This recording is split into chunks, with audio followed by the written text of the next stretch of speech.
Imagine that a relatively small country with a battered economy and internal problems manages to defeat the most powerful nation on the planet, the United States.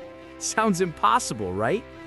But what would happen if Venezuela actually did it? In this video, we're going to explore a scenario that seems straight out of a science fiction movie, but that will help us understand how the balance of power in the world works. First, I'll tell you how a country like Venezuela could face an apparently invincible superpower.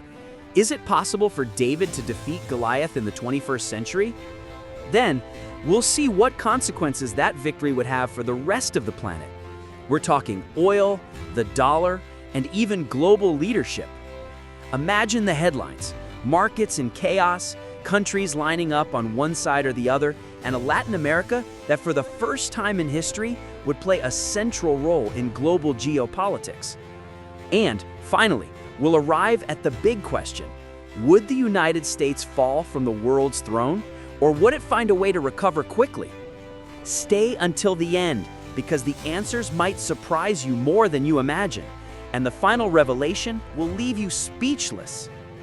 To understand how incredible this scenario would be, we first have to lay the cards on the table. Today, the United States is the greatest military power on the planet. Its defense budget exceeds $800 billion a year, more than the next 10 countries combined.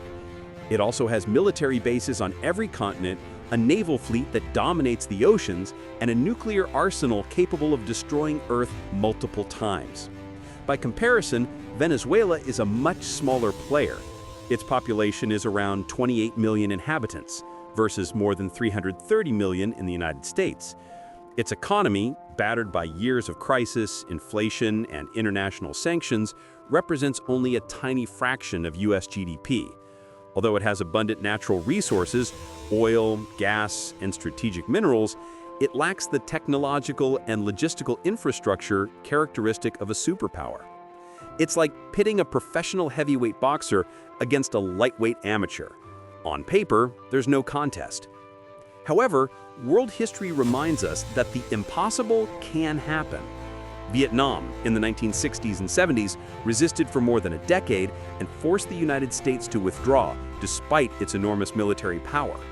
Afghanistan did the same against the Soviet Union in the 80s, and later repeated the feat against the Americans themselves. Even in more ancient times, giant empires like Rome or Persia were defeated by smaller peoples who knew how to leverage their terrain, their endurance, and their rivals' weaknesses. These examples teach a crucial lesson. War isn't always won by the side with the most weapons, but by the one who plays its cards with intelligence and persistence. So the big question arises: if Venezuela, a country that seemingly has no chance of triumph, found a way to defeat the United States, what path could it take? In the next few minutes, we will explore three scenarios: one military, one technological, and one geopolitical.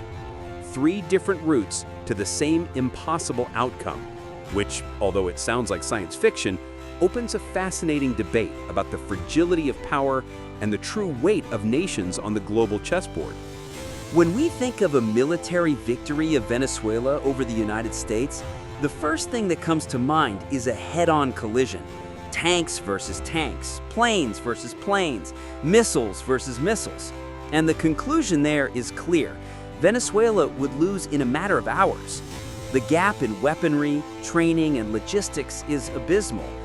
But the key is that a modern war is not always a conventional one.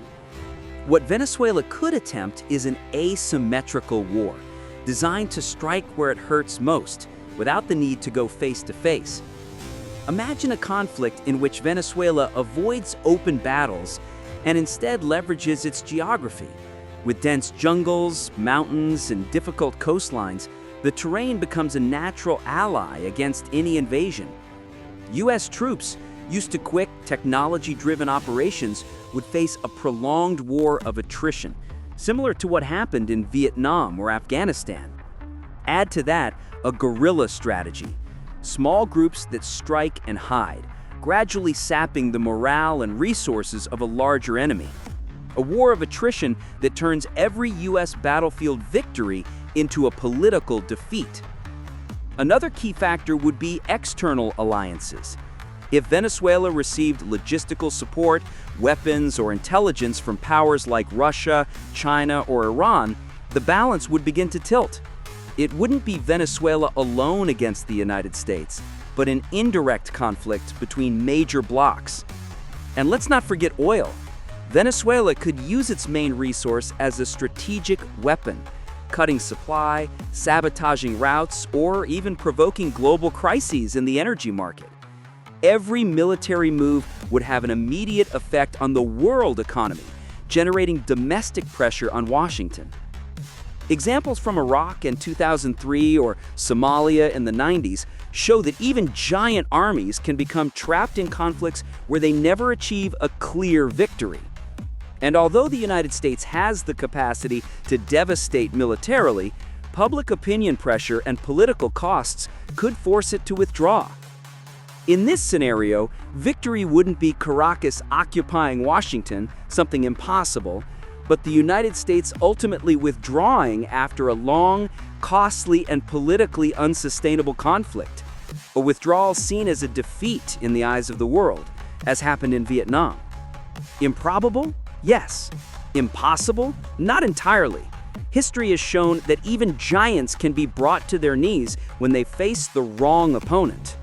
And if the military path is extreme, the technological route opens an even more unsettling possibility. In the 21st century, many wars are no longer won with bullets, but with bits. A well-planned technological attack can destabilize a country faster than a military invasion. And here, Venezuela could have an ace up its sleeve. Imagine a scenario where, instead of confronting planes or aircraft carriers, Caracas bets on cyber warfare. With external support from international hackers, it could target critical U.S. infrastructure, power grids, communication satellites, financial systems, and even military platforms. A massive blackout in key cities or a temporary collapse of Wall Street would generate an economic chaos that no missile could achieve. Once again, oil plays a strategic role. If Venezuela coordinated with other producers, say Iran or even Russia, to manipulate the energy market, it could trigger a global crisis that would hit Washington directly. The combination of cyber attacks and economic warfare would be a silent but devastating weapon. The advantage of this strategy is that it doesn't require direct confrontations. It would be enough to create constant uncertainty, systems down, classified information leaks, supply chain blockages. Each attack would be like a drop of poison that little by little weakens the giant. And this isn't science fiction. In 2010, the Stuxnet virus paralyzed Iran's nuclear centrifuges without a single shot fired. In 2017, the WannaCry ransomware affected more than 150 countries, including hospitals and companies in Europe and Asia. In 2021, a cyber attack shut down the largest pipeline in the United States for days, causing fuel shortages. These real examples show that even the most advanced powers are vulnerable. Now imagine that, on a larger scale, backed by powers experienced in digital warfare. The result would be a United States forced to spend billions on internal defense while its population demands immediate answers. In this scenario, a Venezuelan victory wouldn't mean dominating the United States, but rather bending it on certain strategic fronts, forcing it to negotiate from a position of weakness. A silent victory, without marching armies, but with effects as devastating as a real war. And if the technological path already sounds dangerous, wait until you see the most unexpected scenario of all. Not all victories are won on the battlefield or in cyberspace. Sometimes the real triumph happens at the negotiating table. In this scenario, Venezuela could defeat the United States without firing a single shot, simply by changing the rules of the international game. Imagine a continent where Latin America decides to close ranks and unite politically around Caracas. A solid regional alliance with support from countries like Brazil, Argentina, and Mexico could shift the balance of power. It wouldn't be a direct confrontation, but a diplomatic resistance, limiting Washington's influence in the region. Add to this the global economic factor.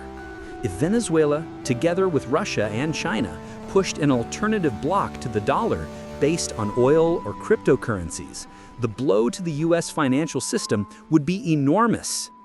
The dollar's role as the international medium of exchange is one of Washington's main weapons. If that hegemony cracks, the defeat would be silent but profound. Moreover, diplomacy can achieve what war cannot: international isolation. If enough countries condemned US policies and recognized Venezuela as the leader of an alternative bloc, symbolic power would turn into real power. Something similar happened during the Cold War, when small countries managed to resist superpower pressure thanks to strategic alliances and the non-aligned movement. The impact would be immediate: loss of influence in international organizations, declining confidence in the dollar, and a weakening of US soft power. The key here wouldn't be occupying territory or toppling armies, but proving that the world no longer depends on a single power. A victory that, more than military, would be historical and psychological, the beginning of a new multipolar order. With these three scenarios on the table, we reach the big conclusion. What would it really mean for Venezuela to beat the United States? So, what would happen if Venezuela beat the United States? The answer is that a victory wouldn't mean Venezuelan tanks in Washington or flags over the White House. Instead, it would be a symbolic, strategic, and psychological triumph. Whether through asymmetric warfare, a technological attack, or a diplomatic victory, the real impact would lie in showing that even the world's greatest superpower can be challenged. That simple fact would change the global perception of power. The immediate result would be a reshaping of the world: unstable markets, new alliances, and a United States questioned as the indisputable leader. For Venezuela, it would be the most unexpected victory in its history. But the most important conclusion is this: in international politics, power is never absolute. Giants seem invincible until someone finds the crack in their armor.